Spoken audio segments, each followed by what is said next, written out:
এবারে জল দিয়ে দেব।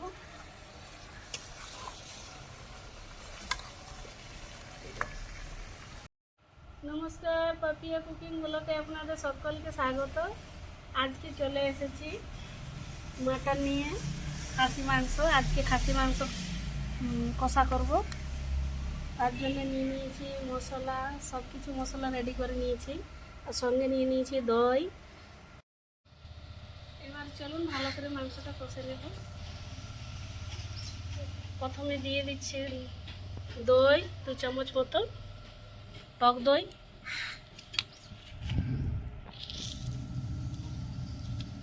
আর দিয়ে দিব এবারে আদা বাটা, আদা রসুন কাঁচামরিচ একসঙ্গে বাটা, পেঁয়াজ, 4টা পেঁয়াজ কেটে রেখেছি, 4টা পেঁয়াজই দিয়ে দেব। আর সঙ্গে নিয়েছি 2টা রসুন। এই দেখুন, রসুনগুলো এখন দেব না। এবার দিয়ে দেব হলুদ,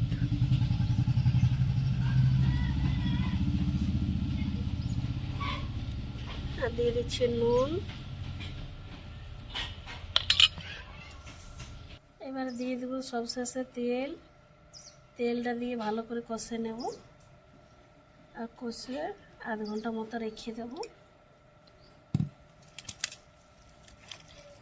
এবার চলুন ভালো করে মেখে নিই।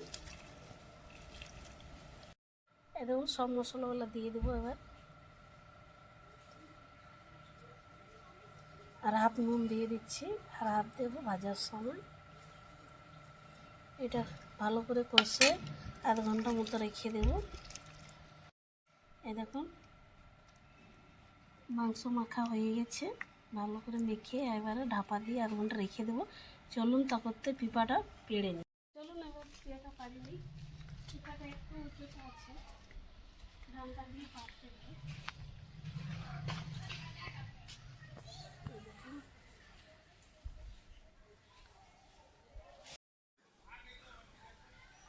এরকম পিপাটা পেড়ে নিচ্ছি। পিপাটা পুরোটা দেবো না, হাফ দেবো। পিপাটা কেটে নিই। পিপা দিচ্ছি মাংসটা নরম হওয়ার জন্য।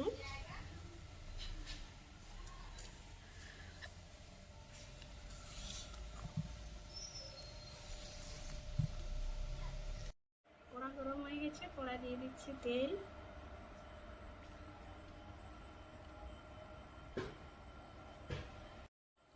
চারটা তেজপাতা, 3টে শুকনো মরিচা, জিরা এখানে নিয়ে নিয়েছি, দারচিনি, এলাচ, বড় এলাচ, ছোট এলাচ, স্টার, জায়ফল, লবঙ্গ, আর নিয়ে নিয়েছি জিরা। ফোড়নে দিয়ে দিচ্ছি। এই দেখুন এটা তেল হয়ে গেছে। এবারে দিয়ে দেবো একটা টমেটো, নুন, আর কাশ্মীরি মরিচ। আর নিচে নুন দিয়ে দিলাম, কাশ্মীরি মরিচ দিয়ে দিলাম।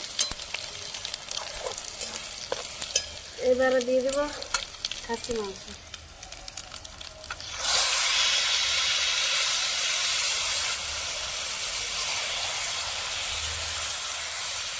দেখুন এবার ভালো করে কষে নেব।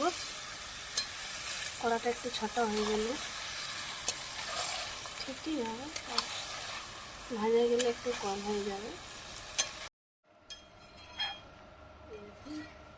কত জল বেরিয়েছে, জল ফোটা দিলে এই জলেই কষা হয়ে যাবে। এবারে দিয়ে দিচ্ছি জিরে বাটা, 2টো রসুন দিয়ে দিচ্ছি, আর দিয়ে দিচ্ছি পেঁপে। এবার এগুলো ভালো করে সব একসঙ্গে কষে নেব।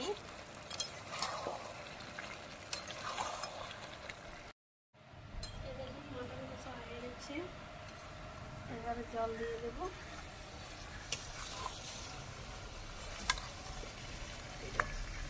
কষা হয়ে গেছে, এবারে জল দিয়ে দেবো।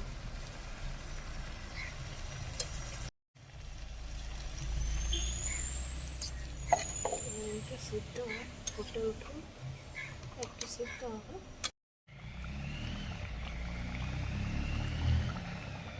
এরকম জল ফুটে উঠেছে,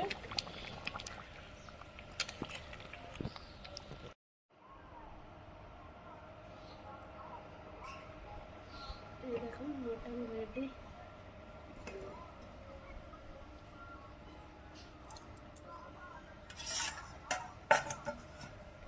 দেখুন কি সুন্দর হয়েছে না? এই দেখুন,